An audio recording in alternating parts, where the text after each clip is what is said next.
Hello everyone! In this video, I'll show you how to enable CFD trading on eToro.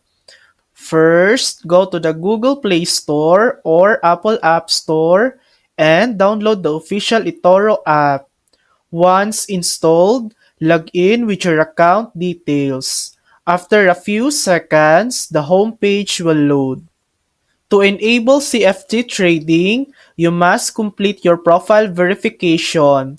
Tap on Complete Profile and fill in all the required information such as your full name, address, nationality, and government ID. eToro may also ask for your social security number or equivalent. Verification usually takes 24 to 48 hours. Once your profile reaches 100% completion, eToro will ask you a few short questions about CFD trading, things like leverage, margin, and the risk involved. Answer these carefully to show you understand how CFDs work.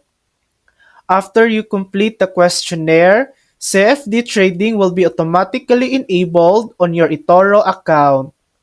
If for any reason you still don't see the option, scroll down to Help and Resources inside the app and contact eToro support.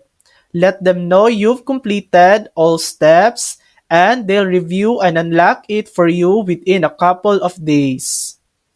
And that's it. That's how to enable CFD trading on eToro. Thanks for watching! If this video helped you, please like and subscribe for more helpful tutorials.